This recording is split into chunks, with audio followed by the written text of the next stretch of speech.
Hi, guys. Hello. Hi, Karen. Hi, Rafael.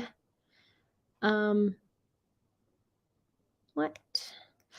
Hi, Pietro. Hi, Niels. Hi, Ian. Why does it always do that? It's so annoying. Hi, everyone. Good to see you. Give me 1 second. I'm just trying to get to the top of the list. Well, hello. I'm back from Poland. I'm still in Lviv, but I should be back in Kyiv tomorrow night. Hi, Debbie. Hi, Burgess Billy. Hi, Joe. So, pardon the quality of my audio and video today. I'm okay. I'm in Lviv today. I should be back to Kyiv tomorrow. I have quite a few things to do tomorrow. I need to go. I don't know. Just tons of my day starts at 9:30 a.m. Hi Niels, hi Praxis, hi Juju, hi Brian. Oh, hi the UK. That's cool. Hi Ozzy. Did you have a lovely time with your family? Hi, Speak the Truth. Yes, I did. I had a really good second Easter with my family. I had some really good time with my mom. Um on the road to and from Poland, but we were supposed to be in Poland for a couple of days, but we went to Krakow instead of Warsaw because it's just an easier sort of ride, and Krakow is not really I don't know, it didn't necessarily we weren't super keen on staying, and so we figured why would we spend money and stay another night if we can just drive back to Lviv. Also, to be fair, I needed to get some things, random things, like skincare, literally face wash and stuff like that. I've been using in the US, which normally is sold at Sephora, and here it's not really sold. You have to order it from random websites and stuff. And so I was like, oh, we might as well go to Poland to get some stuff, things that that I could get in the West that I need. And you know what? Sephora in Poland looks and feels and sells about the same stuff as Sephora in the US sold in 2011. I know this sounds so basic and so first world problems, but I think literally I've never been so disappointed in a store in my entire life. I walked in there and it felt literally like everything that did not sell in the US and in the UK and somewhere else just got shipped off to that Sephora. It looked like discount rack Sephora. And I was just like, wow, that's curious. But anyway, I didn't end up finding almost anything I needed, but I got a bunch of Nespresso pods because that's the coffee that I really like. And they have an espresso store. Ukraine doesn't. So I went there and just literally bought an obscene amount of coffee.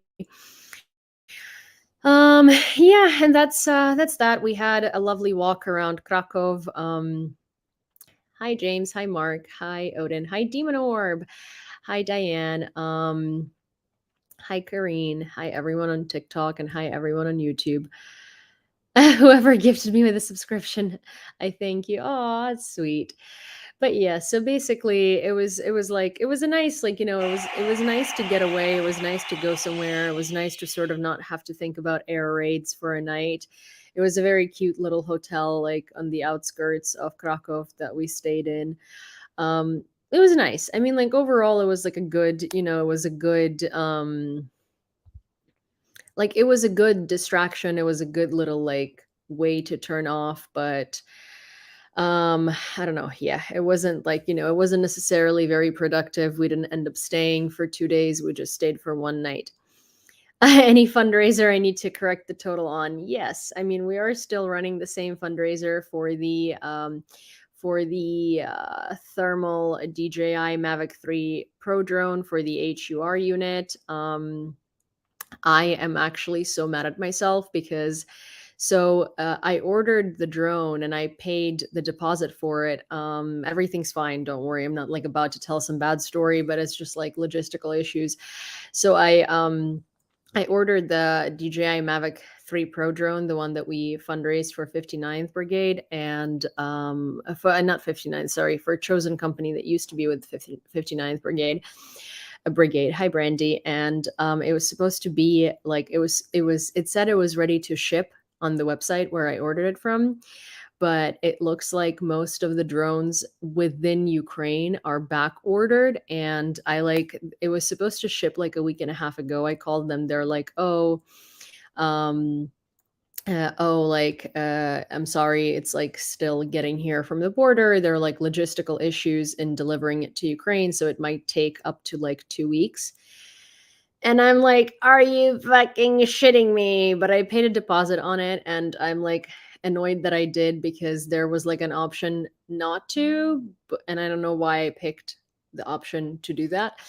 Um, and so like, I mean, I technically can cancel the order and they'll come back in like 2 to 3 days, but I went to Krakow and turns out there is a fucking DJI store there, and I could have just gotten the drone there and not like waited for it. But at the time it seemed like it was fine. But I mean, like I'm in contact with a soldier who's my contact at chosen company, and they're like, it's fine, like we'll wait. It's not really like a huge deal. I mean, it's, like not the best, but also it's okay. So I'm really hoping that it'll ship this week, because once it's in Ukraine it'll take like a day or two. But it's just like really stupid because I wanted it to be better. And I was like, oh yay, it's available in Ukraine, cool, sure. But yeah, so we'll not be repeating that same mistake with this drone. We'll be definitely getting it through through volunteer contacts and stuff like that instead of just ordering it myself, because I think I jumped a little too high with that. But anyways, okay, I'm gonna try to do hi Frank. Hi, cool. Is that how you pronounce Krakow? Yeah, that's how I guess you pronounce Krakow. I don't know any other way one could pronounce Krakow. Um, oh, hi, Elena. That's very sweet. Thank you. Yeah, so I'm gonna put the PayPal link and Venmo link on the screen. Oh my God. Wait, before you remove this stroll, you so rich and also refugee. How? First of all, let me break your brain a little bit. I'm in Ukraine. I'm literally in Ukraine, in Lviv. I'm not a refugee. Like, I was born and raised here. I don't know what I would be a refugee from. What, from America and Ukraine? That's a new one. Anyways, I'm in Lviv. I actually currently reside in Kyiv. I don't know what makes you feel like I'm rich. Like, is it? Is it the fact that I can afford to get corrective lenses, and in Russia you probably can't? What is that? Is that what it is? I guess I'm not actually rich, but since you've got into that subject, I'm actually an American taxpayer and I'm a green card holder. So I've lived in the US for 13 years. Not a refugee. Not that there is anything wrong with being a refugee. Also, like, you do realize that there are plenty of refugees that have a lot of money, because in Ukraine we're not running from poverty, we're running from missiles that your country so generously sends upon us. Yeah, there are lots of people that in the beginning of the full-scale invasion would be running from war in their Porsches and Maybachs and like whatever car they own, because it's not like you're sitting there in your nice ass house in Kharkiv, it gets destroyed by a missile, and you're like, let me go sell my Mercedes EQS and buy a Honda, because I will look a little too rich to be a refugee. Also, yeah, seeking refuge is not a shame. That's literally what I said, but it's just like funny because like why is it that if I'm Ukrainian and I speak English, I'm automatically a refugee? What the fuck kind of like assumption is that? But also, yeah, like, where am I seeking refuge? In the US, sorry, in Ukraine from the US. And Honey Bunny, when you say it's our money, I doubt it is your money, because, like, for instance, it's my money as well. As someone who pays taxes in America, I actually looked it up, and it's $164 a year at most that a single American taxpayer pays for the defense budget of the United States. So yeah, I'm gladly sacrificing my $164 in taxes for my country. Thank you very much.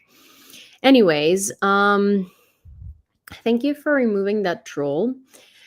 I love when trolls come in here and they're like from Russia and they're like, "You're spending my money." And I'm like, dude, you've never been to the United States. Like, you live in Volgograd, like, chill out. Anyways, he was beginning to bother me. It's okay, Yana. How has the economy been affected by the war? Is it hard to find food or is it much like always? What do you mean, is it hard to find food?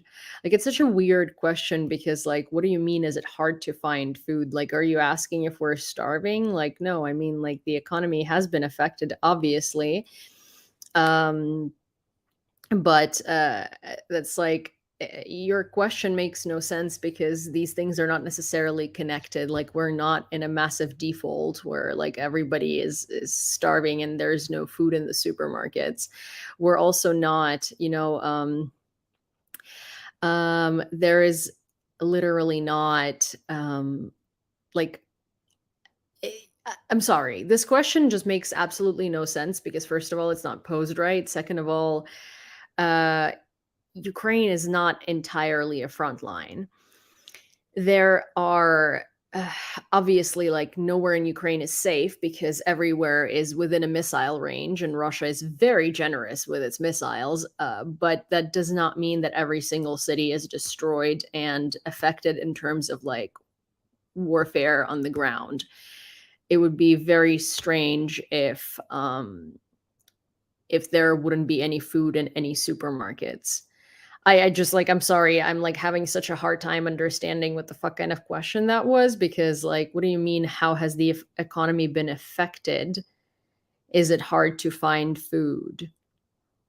Like, no, you go to a supermarket and you buy food, right? Like, I find that to be such a weird question. Like, what do you think? Like, what do you think this is? Also, like, Ukraine produces a lot of our own groceries and our own like brands and stuff like that. So even if we had a hard time with import, we still we still produce most of this stuff ourselves. Is it hard to find toilet paper? Yes, I every day I go and get leaves from the trees and I use them as toilet paper because obviously it is a little too technologically advanced for Ukraine to have toilet paper, obviously. Do you speak German? Ein bisschen. Ukraine is one of the largest grain producers. Not only grain producers, like we actually one of the things I feel like people don't know because like I mean you wouldn't. So I'm not like, oh, you wouldn't, but as in like why would you know it if you haven't like looked into this subject, right? But we actually produce like a lot of our own food brands. We produce a lot of our own clothing brands. We have a lot of factories. Like Marc Jacobs used to use our factories to produce its clothes, and also quite a few like very well known large brands. I'm pretty sure there was like an Hermes factory at some point as well. So Ukraine is we're very. It's not only grain that we are. Um, Large producers of. Like if you go to a supermarket, there are obviously lots of like brands from abroad that you would recognize, but also a lot of stuff is produced here, and it's very decent quality stuff. Like I like a lot of Ukrainian food brands. I like a lot of Ukrainian, like I there is a salted caramel brand that I just absolutely love. Like there is a peanut butter brand and an almond butter brand that's Ukrainian that I like really like. Yogurts, oh my god, I absolutely fucking adore Ukrainian yogurts. They're so good, like drinkable yogurts and yogurts, like edible, like spoon edible yogurts. Really good, like dairy products in general. Like I think I only buy Ukrainian brands, to be honest. Um, then also, um, yeah, I mean, like we produce a lot of our own grocery store like items and stuff. So there are quite a few of those. We don't like I mean we import a lot of it, but also like because variety. But at the same time, like we produce a lot of this stuff ourselves. Many outsiders don't understand that maintaining a functioning civil society is absolutely essential for Ukraine because Russia wants to convince the world that Ukraine is a failed country. Yeah, that's true. Also, like the thing is, we are generally very, that's like the thing. I mean, like I think a lot of people discovered Ukraine for themselves when the war started, right? Because like the idea was that it's like a third world country, and it really like isn't. Ukraine is very advanced in a lot of ways. Like yes, we have our own issues, but like if it wasn't for Russia holding its tight grip on us for this entire time, I think Ukraine would have gone much further than it has in general. I think that I think that like a lot of people also don't realize the size of Ukraine and sort of like the span of our production and the things that we kind of manufacture here. Um, we have like everything. The thing is that it's a very large country. There are quite a few different climates. So before the full scale invasion, before Russia destroyed like lots of fields and mined them and stuff like that, we were growing lots of our own vegetables. We have like a really huge poultry industry. There's a huge meat industry in general. There's a huge industry for grain, for sunflower oil, sunflower seeds. There is a huge industry for coal mining, for minerals. We like there's like we have garment factories here that a lot of foreign countries use. Like it's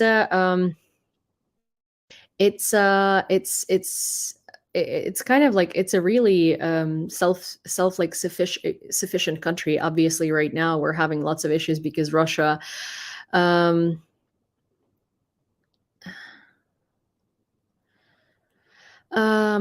Russia is until Russia came in and started destroying all of this. We were have like we I think that Ukraine was developing very very well, and I think that it's not like we are a developing economy in a way, right?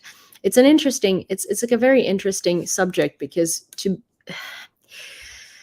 I'm looking for like the best words to explain it, right? Like we have Russia next to us, and we've always had Russian politicians and Russian corruption and like Russian puppets in our government that were like so hard to remove and stuff. And the thing is, like, Ukraine is only a developing country because we've always had this grip on us coming from there. But if it wasn't for that, and if it wasn't for like so many oligarchs having like a Russian citizenship and helping Russia and sort of like keeping Ukraine at bay, right? I think we would have been way further in our development, and we would not be considered a developing country because technically we have everything, and we have the all of the industries are developed. It's just they have been stolen from, they have been like capped, they have been bought and controlled by Russian oligarchs and stuff like that. So it's sort of like it is a developing country, but it also isn't because the infrastructure for everything is there. It's just that we've always had this sort of like, mafia boss over us that wouldn't let us use it to its full capacity and full potential. I think that's the best way that I can frame it. Um, So yeah, also obviously, yeah, Animal 69, thanks for that. Russia has screwed the power grid so badly, it is hard for some areas to continue to make some products in the country. Yeah, Russia constantly like targets our power grid. Also, there is apparently inside info from from intercepted communication between Russians that there is going to be a massive airstrike tonight. So I don't know. I really hope not because I really, really, really need some sleep, and I really hope I can get some sleep. Also, there is not like a basement here or an underground anything because it's right in the very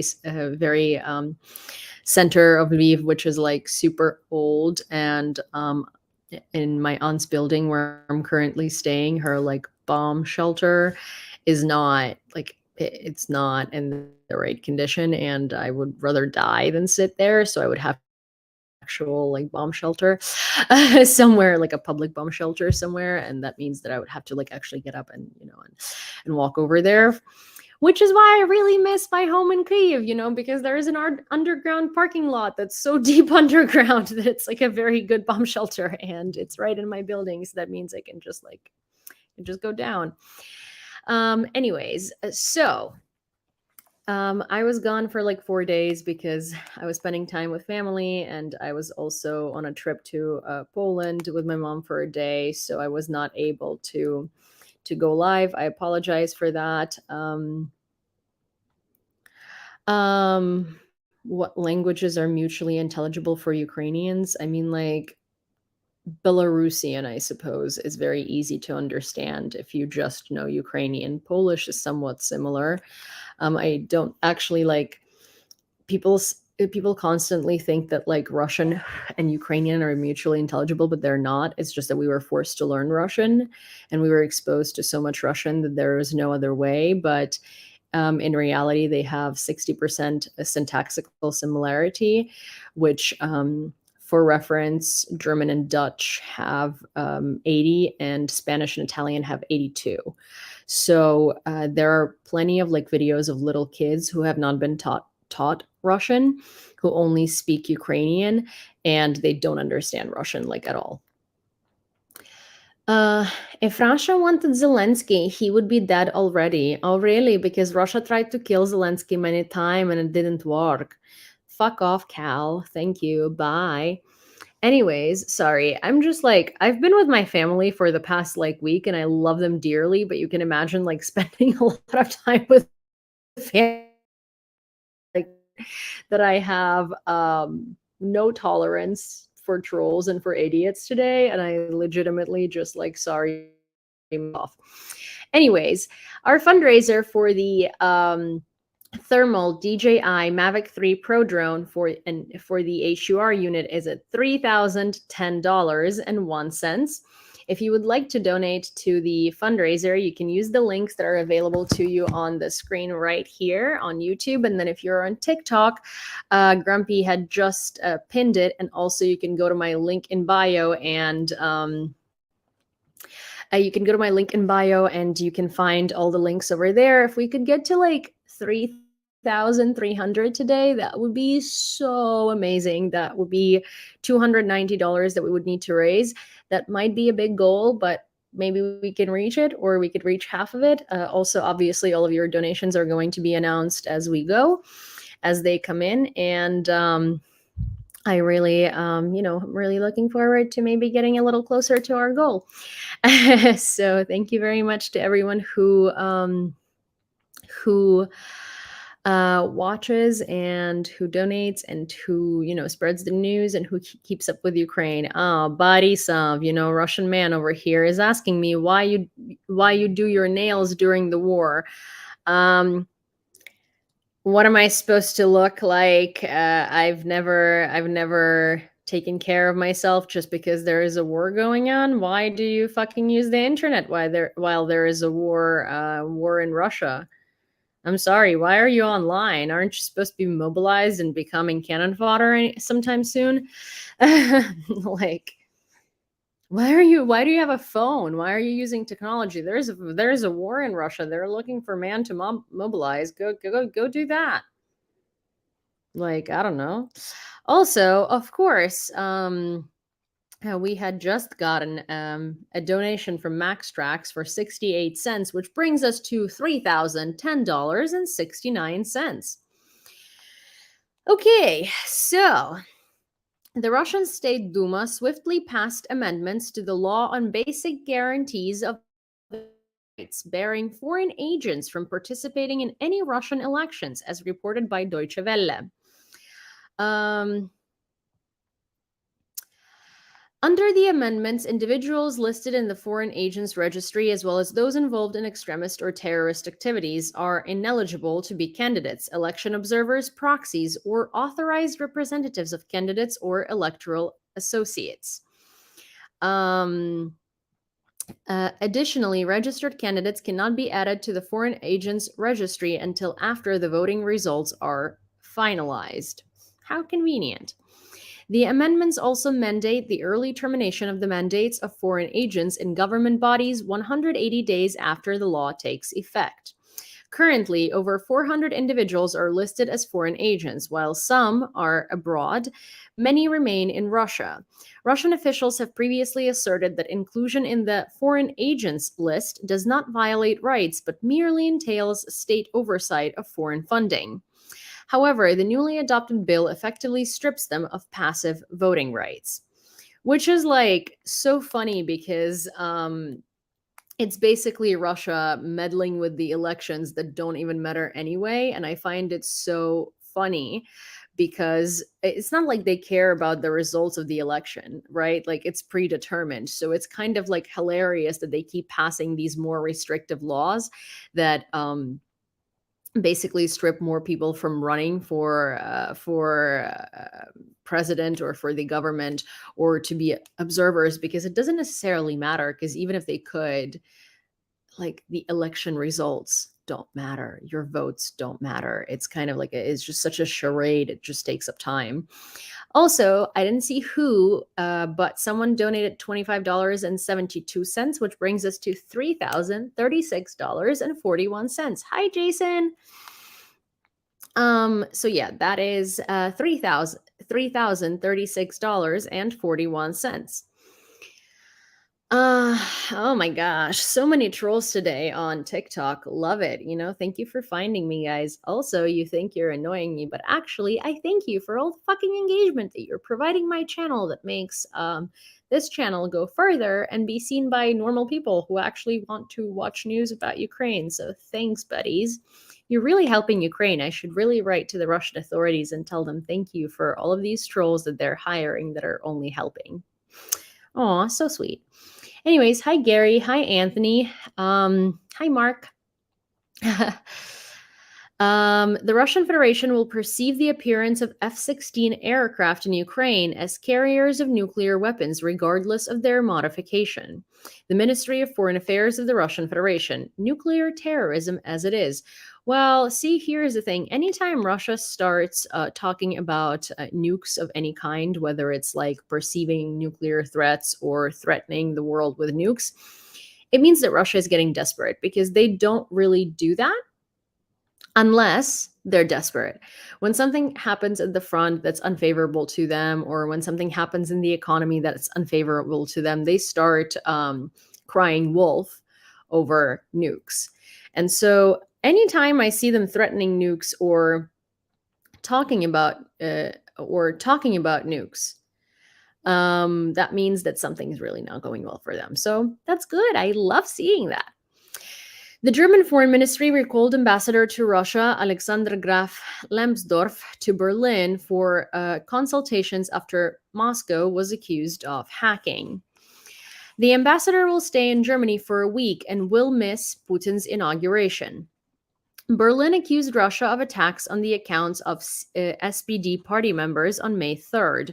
German authorities determined that the GRU-controlled hacker group Art28, also known as Fancy Bear, was behind the attacks.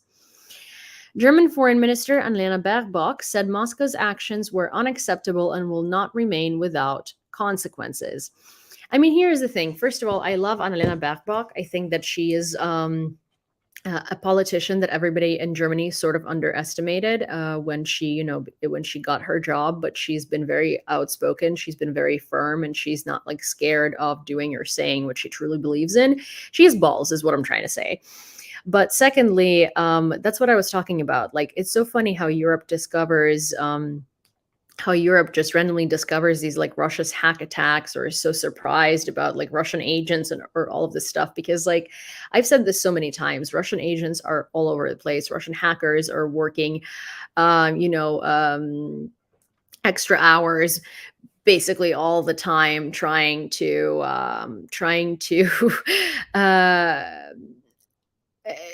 like hack into the biggest banks, into the infrastructure, into government websites. And like it's not, they're talking about these Russian hack attacks as if it's like a specific, as if it's like a one-off situation, but they're happening all day, every day.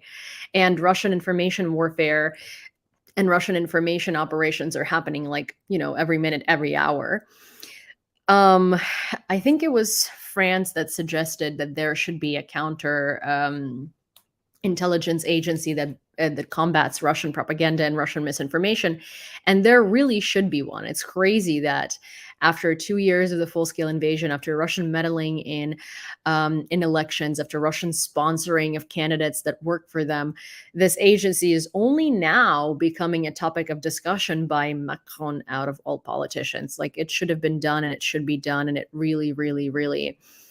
Um, it should really, really, really be priority. A nuclear threat is an expression of insecurity. It telegraphs a recognition that the outcome they hoped for is slipping away. Exactly. Um, oh my gosh, Putin knows if he pushes that button, there will be no. He will no longer exist. Well, yeah. I mean, they're not going to do that. I mean, they're always threatening nukes, and they're never really doing it, right? Like they've said that there were so many nuclear red lines. If like the West does this or that or the other thing, it's a nuclear red line, and they're going to use nukes, and they're going to like strike London or like whatever, and they never do. Like Ukraine has crossed every single one of their nuclear red lines. I've said that so many times before. Like F-16s were a nuclear red line. Before that, tanks were a nuclear red line. Long range missiles were a nuclear red line. Before that, literally, I think it was like javelins and HIMARS. Before that, literally any Western help was a nuclear red line. Every single time Ukraine asks for a weapon, Russia's like, if you give this to Ukraine, we're going to use nukes. And like every single one of these nuclear red lines has been crossed. And are we nuked? No, because Russia literally uses nukes as just like as crying wolf. Netherlands plans to transfer F-16s to Ukraine this fall. The Netherlands plans to begin sending F-16 fighter jets to Ukraine this fall, following Denmark, which plans to transfer the planes in this summer. Dutch Defense Minister Ollongren said. The Dutch minister said that Ukrainian pilots are now being trained in a number of countries. Spanish Defense Minister Robles said that Ukraine has already received missiles for Patriot air defense systems handed over by Spain. She stressed the need for EU countries to maintain their commitment to support the Ukrainian people in the face of the challenge posed by Russian aggression. This one's interesting. The negotiations on the continuation of Russian gas transit to Europe via Ukraine can only start after Moscow withdraws its troops, said Kadri Simpson, the European Commissioner for Energy, after talks with Ukrainian Energy Minister Herman Halushko. I don't think that you're just reading other people's news without giving any reference. Yeah, because here is a direct quote from Minister Herman Halushko is not giving reference. It's also like, I'm so like flattered that these trolls create a new account or log in to a new account when they get blocked, because like honestly, what a fan club. So dedicated. I love it. But anyways, like, yeah, it's funny, not funny, but this one is kind of really annoying to me. And that's like every time European leaders talk about negotiating to coming back to trading with Russia, once like this is over or that is over, it's like, no, Russia should be completely secluded. And it literally, like, it needs to have the same treatment as Germany and Japan had at the end of World War II. Like, Russia needs to be demilitarized, denuclearized. Its economy needs to be completely fucking killed. So Russia technically needs to cease to exist as we know it, because otherwise it is never going to be defeated and it is never going to change. So talking about like, oh, we can only resume trade with Russia, or we can only come back to like a normal relationship with Russia after Russia leaves Ukraine and loses, or like we can start negotiating when Russia does this or Russia does that. It's like, no. You need to explain to Russia that we're never coming back to the same relationship with Russia. There is never going to be a normal, because the new normal needs to be Russia being a pariah and Russia changing and completely like restructuring before it can come back to not even a normal relationship with the world, but come back to having a sort of a roadmap to a relationship with the world. Also, Just as a gentle reminder, this is a link to donate to a fundraiser for a thermal DJI Mavic 3 drone for an HUR unit of the Ukrainian Armed Forces. It's a reconnaissance drone and it sees in the dark and it sees heat. Therefore, in the dark, you can see people. Like, you know, Russian soldiers. So if you'd like to donate to this initiative, you can use these links right here on YouTube, or you can use my links in bio and TikTok that are available right under my profile picture and also in the comment section where Grumpy just sent it. Literally every donation matters, and there is no donation too small. $1 is a great donation, $2 is a great donation, 50 is a great donation. And you know, 100, 500, 5,000, everything is a great donation. So if you would like to donate, please do. Also, every donation of $20 is a ticket to win a sweatshirt that says Russia is a terrorist state from a fantastic Ukrainian brand. It's a limited edition sweatshirt. It's not like like Amazon drop shit. It's a cool, very cool Ukrainian brand. It's sold out, and it's in a size large. And you can see the sweatshirt in my community tab on YouTube and see what it looks like. It's really great. And every $20 is a ticket. So $20 is one ticket, $40 is two tickets, $60 is three tickets, and so on. And every ticket increases your chance of winning, because it's going to be like a random selection raffle through like an algorithmic program. But yeah, and also obviously every donation is going to be announced as we receive them. So far, I have received 2 donations today, and another one. Thank you, Dave. So a $5 donation from Dave, which brings us to $3,041.41. I also feel like, Dave, all of your donations of $5 probably added up to like at least 2 tickets now. So I should put that down. I should put that down for you as a raffle ticket. Okay. Leaders of only 8 countries came to the parade in Moscow. It will come to a parade in Moscow on May 9th. It's going to be Belarus, Kazakhstan, Kyrgyzstan, Tajikistan, and Turkmenistan. And also specially invited President of Cuba, President of Laos, and President of the Republic of Guinea-Bissau might attend. So May 9th is the Victory Over Nazism parade in Russia, because of course Russia, victory over Nazism. They're totally not Nazis themselves at the moment. But yeah, May 9th is like a big deal for Russia, for those of you who still don't know, which I guess is hard not to know after Russia's been parading this parade and this date so much in the past 2 years. May 9th is their parade of victory over Nazism in World War II, which I find hilarious, because first of all, it's not like Russia considers themselves like the sole victor of World War II. Like, they think that they did it. Like, literally no one else did.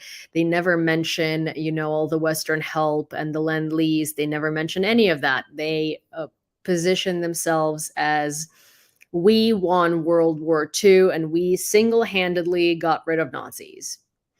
And May 9th is their celebration of that. While the world mourns all of the losses in World War II, Russia celebrates, because it's Russia.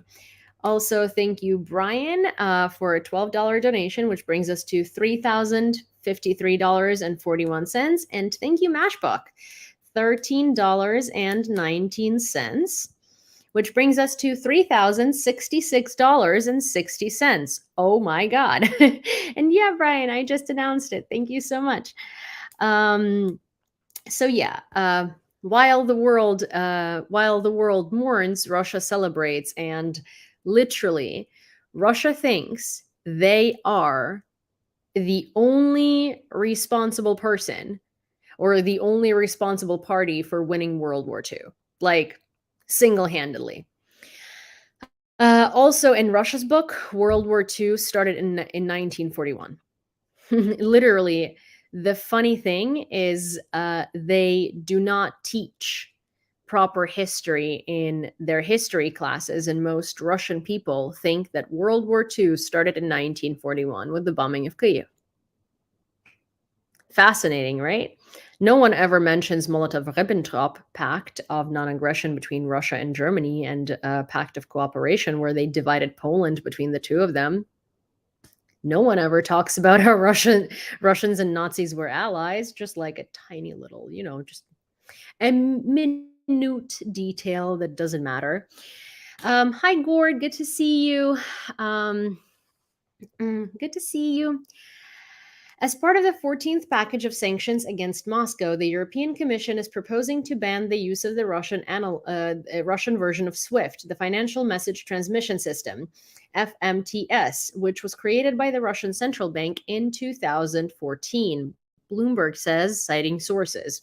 The measures under discussion also include a ban of imports of Russian helium and tighter restrictions on the export of manganese and other rare earth components. Again, Russians call World War II the Great Patriotic War. Actually, hilariously, like, it's not about world at war. It's not about any of that. It's the Great Patriotic War. Oh, thank you, Lou. Hopefully it'll take 10 million for Ukraine. What? I don't even know. I mean, like, there's so many trolls on TikTok today. I'm having a hard time reading the comments because I feel like every single time I look down, I'm like, oh, honey bunny, take a chill pill, because you're not a real person. So also, it's Eurovision week, and I think the finals are on the 11th, and I'm pretty sure that semifinals are like tomorrow and the day after. And Ukraine participates obviously in the Eurovision, and apparently it's in the top 5 so far, as to like people's reactions as to where Ukraine stands in terms of like a chance of winning. Ukraine usually scores pretty high on Eurovision board, because we're like actually very good at putting up a show in terms of oh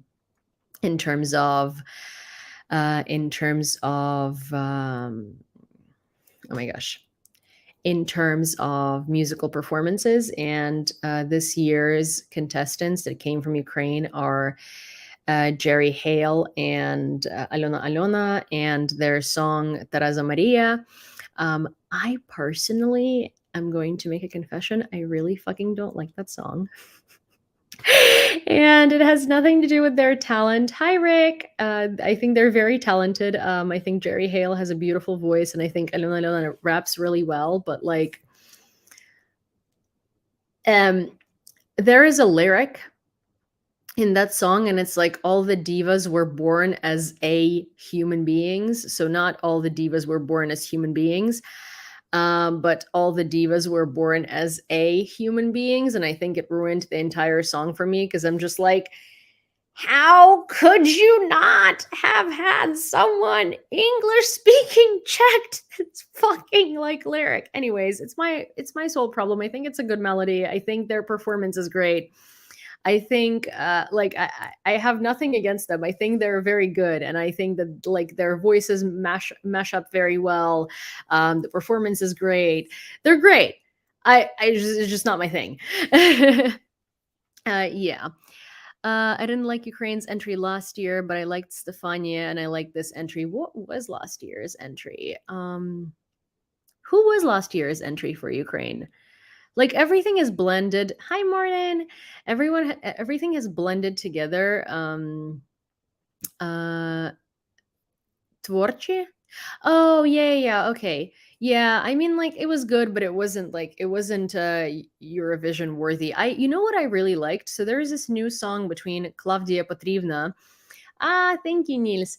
Claudia Petrivna, which is like this Ukrainian artist who doesn't show her face, so no one knows who she is. And Artem Pivovarov, the song Baraban, because it's basically it was a poem by a Ukrainian writer. It was like a folk poem, and they put it onto music and modified it. And it's a beautiful song, and their voices are so good. And And I wish that song came out before Eurovision contestants were being chosen, because I think it would have done very, very well. Um, Also, yeah, hi everybody, and Niels, thank you for being a member for 3 months. And here is the Eurovision. Here is the. This is the song that's currently in at Eurovision.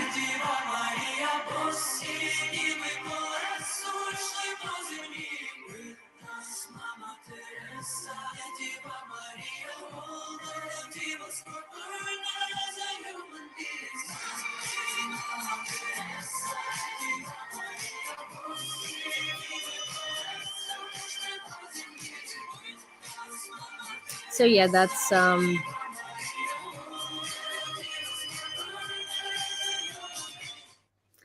So yeah, this is the entry. I think it's a very catchy song. Like, I'm not saying it's a bad song. I think it's a very, very, very well done song. It's just not my personal thing. But a total of 37 countries are participating in this year's contest. Ukraine is represented by a duet of singers Jerry Hale and Alona, who will perform the song Teresa and Maria. Bookmakers have placed Ukraine among the top 5 contenders, with Croatia and Switzerland as the favorites. Stay tuned for more Eurovision content this week. Yeah, it's interesting because so when I was a kid, I really used to like Eurovision. I used to like watch it religiously with my parents and stuff like that. Um but I'm not like, so I watch Eurovision now because it became like a big deal, and it's also another way to support Ukraine, and it's another way to sort of represent Ukraine on the world stage. But I usually just watch the finals. I'm not like a big Eurovision girl. I'm not a big Eurovision fan. I've been living in the US for so long that I sort of like, Eurovision has not been on my radar for a very long time. I think the last Eurovision I actually like watched was the one with the Rybak one. The I'm in love with a fairy tale. That one.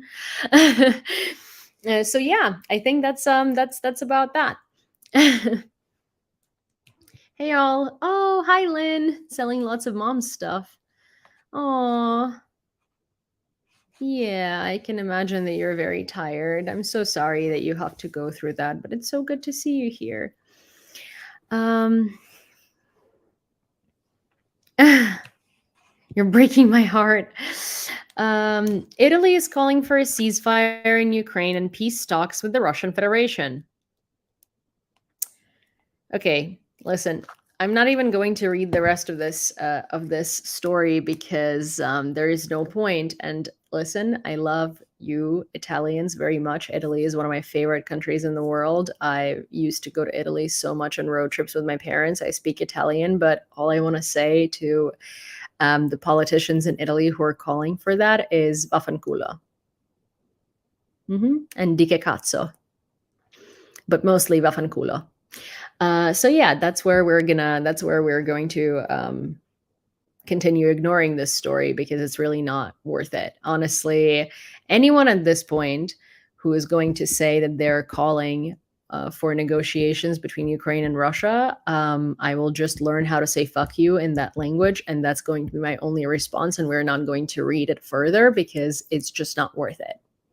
We all know why that's not a thing, and we all know why this is not going to happen. You do not negotiate with terrorists, and the only outcome of the negotiation should be Russia leaving Ukraine's territory fully and reimbursing us for all the financial damage that has been caused to our country and rebuilding and paying reparations. However, Russia can never compensate us fully because we will never be able to bring back the lives that we have lost.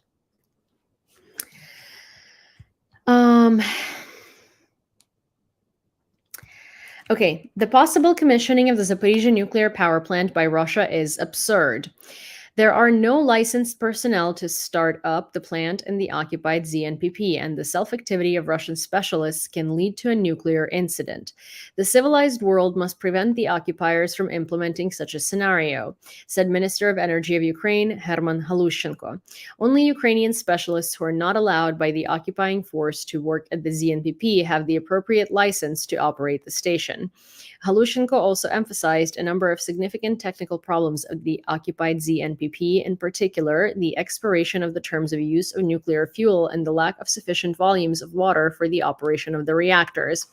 Also, I actually talked to someone whose husband used to work at Zaporizhzhia nuclear power plant, and they fled Enerhodar like in the summer, and they were one of the first waves of people who fled once Russia allowed them to, basically. And they were saying that obviously Russia is not going to try and cause a nuclear accident, but we underestimate how absolutely terrible Russians are at operating a nuclear power station. For instance, he was saying that when they first arrived there, they were confused as to the fact that everything is computerized and they didn't know how to use those computers, because in Russia, most of nuclear power plants are still running on Soviet equipment and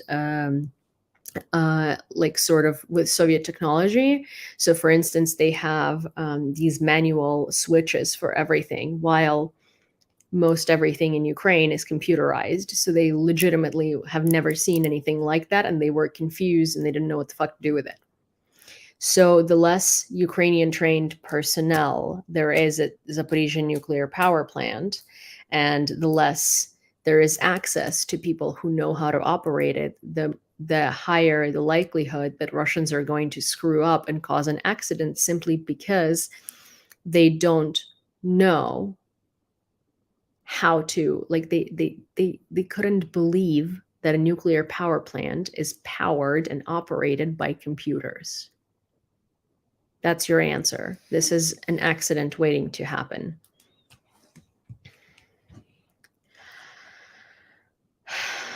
On the evening of May 6th, Russian-guided air bombs struck residential buildings in the village of Borova in the Kharkiv region, resulting in injuries to 2 adults and a child.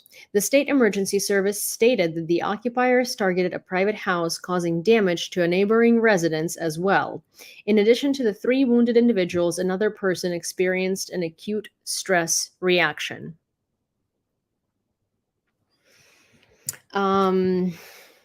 Russians have been shelling Zaporizhzhia and Kharkiv and Odessa as much as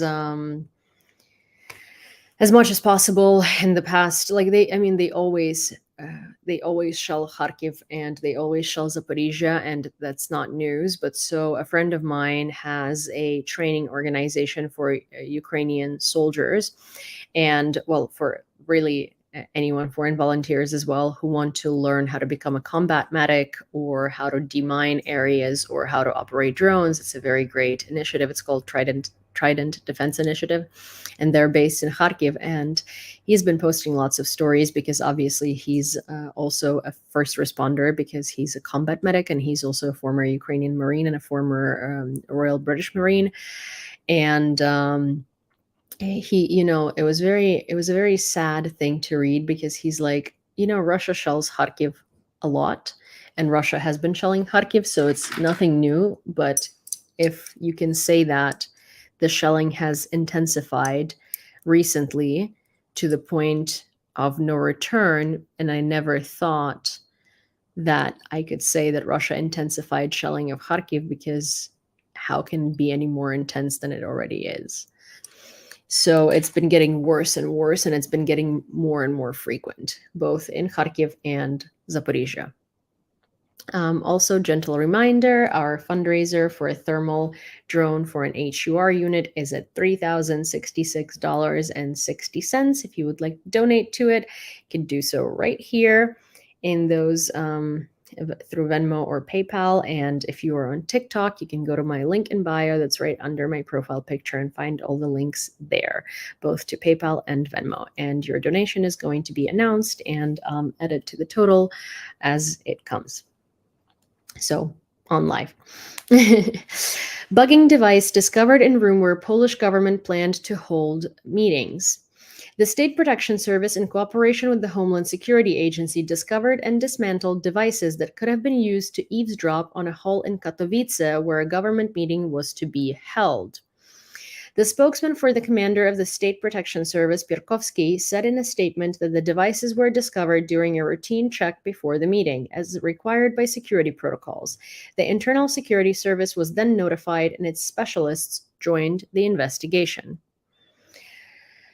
I watched 20 Days in Mariupol some days ago, and it's really hard to watch even thinking about it. Yeah, it really is. I mean, I watched 20 Days in Mariupol when it just came out, and I also talked to Mstislav Chernov, who is the creator of 20 Days in Mariupol, and yeah, it's one of the most horrifying, most intense, most like documentaries that makes you feel the most uncomfortable, because the thing is, usually documentaries are about events in the past, and 20 Days in Mariupol literally documents brutal history as it's happening right in front of you.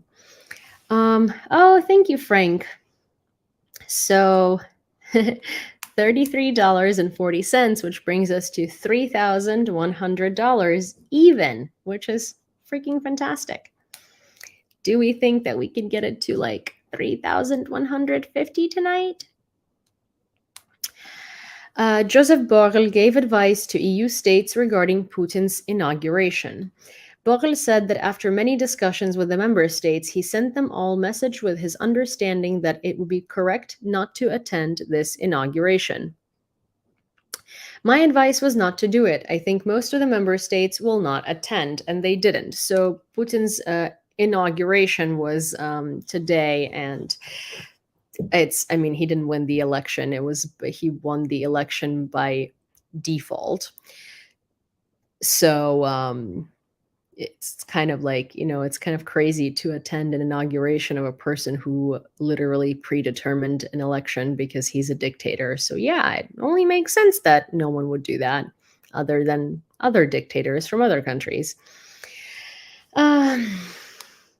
There was also a demonstration in The Hague during Putin's inauguration, and it was called Put in Jail, Prison, Not Kremlin. And it was in front of the International Court of Justice, and this is what that looked like. I think that demonstrates the point very well. And these sort of demonstrations are very, very useful because they remind people of what's going on. They don't let people forget. And of course, they don't change much, but they change people's perception and they jog people's memory. And it's important to do it. Hungary's Foreign Minister Péter Szijjártó has responded positively to China's peace plan, citing its existence and focus on peace. We're going to get there. Also, thank you for the $20 donation. Let me see. I didn't see the name, but I need to look it up. 1 second. Jason, thank you so much. So we are at $3,120. And Niels, thank you so much for 5 memberships on YouTube. That's very, very sweet of you. Yeah, I mean, Hungary we know is a Russian shill, and we know that Hungary consistently does things that are helpful to Russia and expresses opinions that are helpful to Russia. Also, hi Armin, I will read your quote. I will look on Instagram and I will read your quote by the end of the live. Thank you so much for sending it every night. But yes, Hungary is a shill for Russia, and Hungary always agrees with every opinion that's helpful to Russia. And China's peace plan is basically, just forcing Ukraine into surrendering territory and into negotiations with an invader. So yeah. The president of Ukraine, Volodymyr Zelensky, has extended an invitation to Greek companies to participate in the restoration of civilian infrastructure in the Odessa region, which has been devastated by Russian strikes. The invitation followed negotiations with the Prime Minister of Greece, Kyriakos Mitsotakis. Zelensky emphasized the extensive damage inflicted by Russian attacks, targeting ordinary civilian objects such as houses, churches, infrastructure, schools, and universities. He highlighted the urgent need for restoration efforts in these areas and expressed gratitude to Greece for their support. During the media briefing in Odessa, Zelensky stated, "We talked about it with the Prime Minister today, and we invite Greece and Greek companies to the appropriate work." In response, Mitsotakis underscored the significance of the Greek diaspora in Odessa and expressed solidarity with Ukraine. He emphasized Greece's commitment to supporting Ukraine's defense of its land, sovereignty, and dignity. "My presence here reflects the respect that the entire free world feels for your heroic people," stated Mitsotakis. "Violence cannot violate international law, including recognized borders and territorial integrity." Hi, Tani. Odessa has a huge Greek diaspora, and so did Mariupol. Both of these cities are very much populated by Greek diaspora, and so it's very important that it's a big deal, and it's a big sign for Greece to participate in the restoration of Odessa and supporting Ukraine, because again, Odessa and Mariupol both have quite a huge population of Greek people, quite a huge history with the Greeks. There are quite a few Greek Orthodox churches. There is a lot of history there, and yeah, there is a huge Greek diaspora there. On the evening of Putin's inauguration, the Anti-Corruption Fund published a video and photos of his place near Gelendzhik.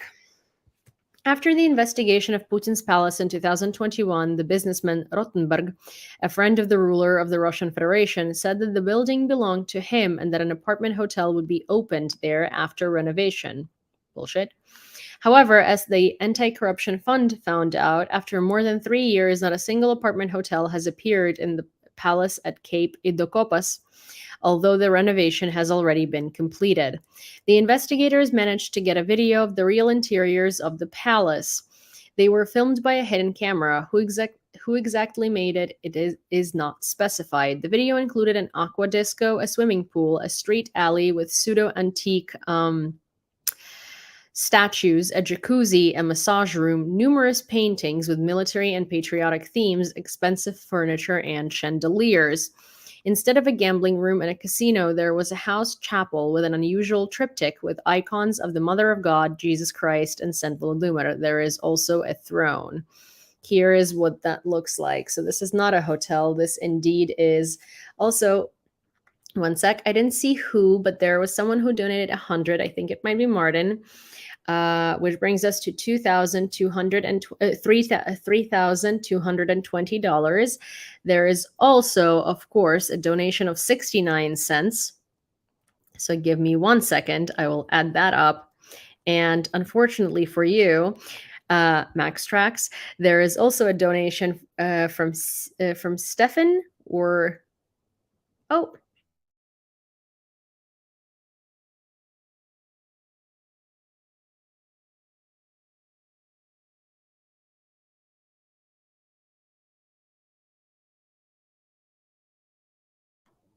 okay.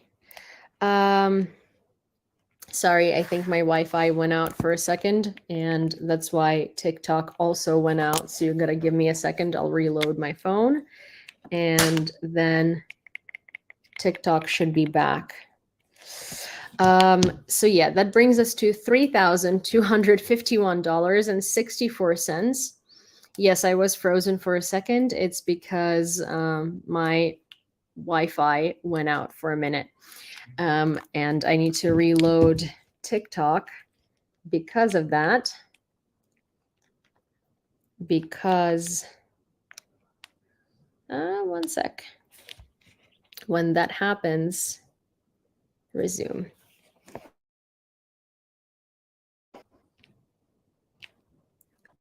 One sec. Welcome back.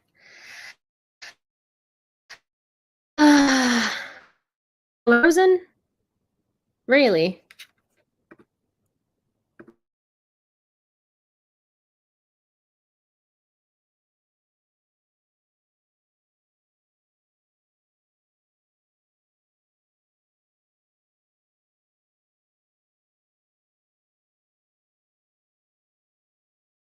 Because okay, I should be back on YouTube as well.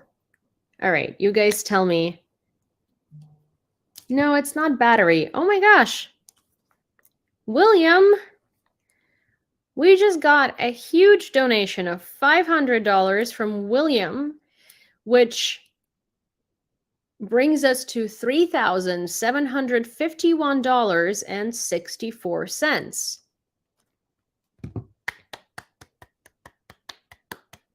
Which is like a huge thing. It's like coming back with a bang, which is fun. I thought it would be a great joke to, like, since I was like off because of Wi-Fi issues, and then, I came back to like a $500 donation. So William, thank you so much. That is crazy, and that is so nice of you. And that brings us to $3,751.64.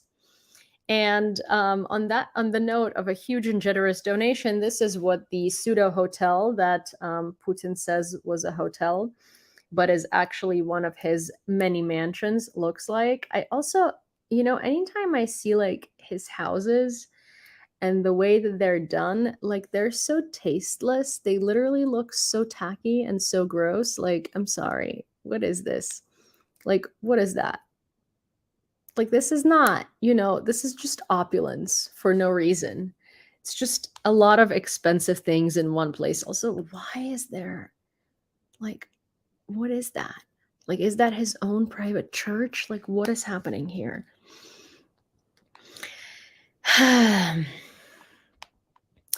Also, so this is a bit of very, very, very, very sad news. There was an Azov serviceman, an Azov fighter who defended Mariupol. He was one of the youngest people in this war to begin with, and his name was Nazar Hrantsevich, and his call sign was Hrinka. And he was killed in action, I believe, yesterday.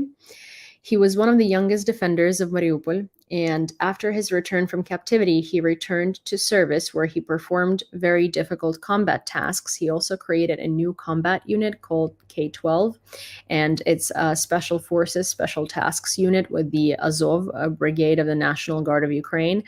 And the whole purpose of that unit was to mobilize, motivate, and teach young people. So it was a unit completely comprised of young men, and he was doing fantastic with it, and he was killed in action, and it is an unsurmountable loss. He was a fantastic guy, and it was a very heavy bit of news to read. Also, thank you, Lynn, for a $20 donation, which brings us to $3,771.64. And there is an interview with Nazar, and in the interview he says, of course I'm scared of dying, but not because I'm scared of dying, but because I have, my family and my brother and my sister, and I don't want to leave them alone. But when I go into combat, I don't consider myself like a mortal or a person. I consider myself a combat unit, and like a combat unit, but not as in like a unit of people, but as in like, a unit of measurement. Like, I'm a combat unit of measurement, right? So I'm a soldier. It's my job, and this is a job that I need to do. And when someone asked him why he values his life so little, and he was like, I don't value my life very little. I just know that my life is not worth nearly as much as the life of our nation. And he was very wise beyond his years, honestly. And every interview I've seen with him has just been like, he was just like a person out of this world, and the way that he viewed the world, and the way that he viewed the war, and the way that he sort of generally, how he decided to become a soldier and all of that. It's just, he's just a very wise, very interesting person with a very, very interesting perspective. He was very idealistic. And he was very down to earth and very, very humble. And it's really sad to see such bright, amazing young people that are the future of our country be buried in the ground and no longer exist. This war takes the best. And it's really sad because from Russia, it takes alcoholics. From us, it takes ideological, fantastic, bright, driven people.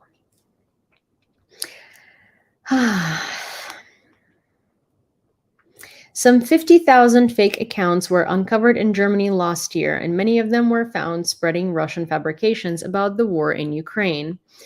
And here is one of the most awful lies exposed by Ukraine's Center for Countering Disinformation. These kids will be used for organ harvesting. So I'm going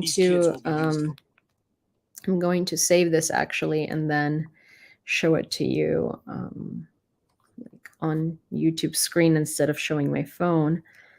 It's a video from United 24. I prefer to usually upload them and show them to you as they are instead of doing that on like a tiny little screen of my phone because it's just more convenient for everyone, I think, and for information processing.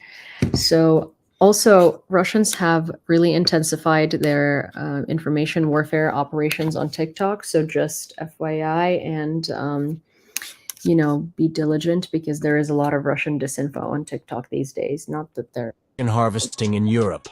Russia used this fake story to kidnap orphans from Ukraine's Kherson. Moscow claimed it found medical records in Mariupol office of the Red Cross, suggesting that Ukraine is tracing kids for organ harvesting. The Russian media went wild. Черные трансплантологи зарабатывают просто сумасшедшие деньги. The evidence? None, except the unverified video of blurred stacks of paper. The Red Cross dismissed it as a false allegation, and the story soon fizzled. It is an example of Russia's disinformation campaign exploiting Ukrainian children, led by Maria Lvova-Belova, Russia's Children's Rights Commissioner. It includes fabrications claiming the deported children are saved by Russia, Наши военные собрали их по подвалам. as Ukraine has abandoned them, Мы там стояли 4 часа, им Россия 4 часа играет. and only uses them as spies pinpointing missile strikes. Some 20,000 Ukrainian children remain in the Russian exile, and that means Moscow will use them for new lies and conspiracies.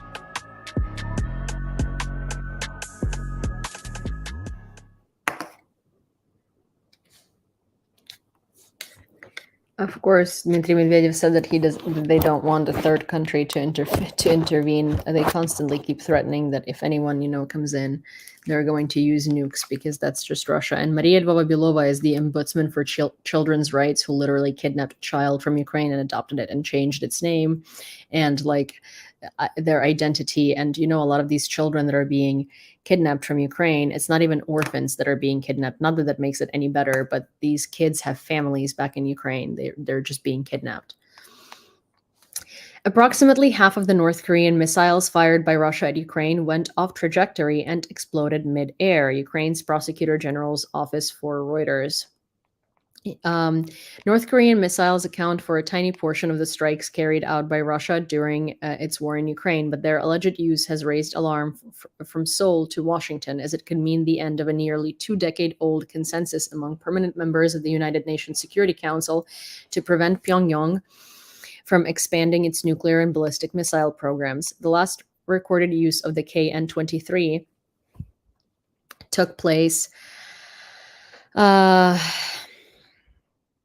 February 27th, the prosecutor's office said, adding that the total number of launches it identified was consistent with intelligence reports that North Korea has delivered about 50 ballistic missiles to Russia. And those missiles obviously are made in North Korea, which is struggling with import and export and just general technology and ability to produce quality gear. So most of them are very non-functional, and they don't deliver to their potential. Also, you guys, I just saw that there are 3 more airplanes that took off in Russia, which means we are in fact going to have a huge airstrike tonight. So I need to start wrapping this up. The main topic for today was the fact that there was an attempt, well, not an attempt, there was a plot to assassinate Volodymyr Zelensky. Two people were arrested in this plot. They were gathering information and following him around to report back to Russia, basically, on all of his movements and where he is located, because Russia wanted to do, according to Ukrainian intelligence, they wanted to use an airstrike as a means of killing him and just striking a facility where he would be at. And this plot has been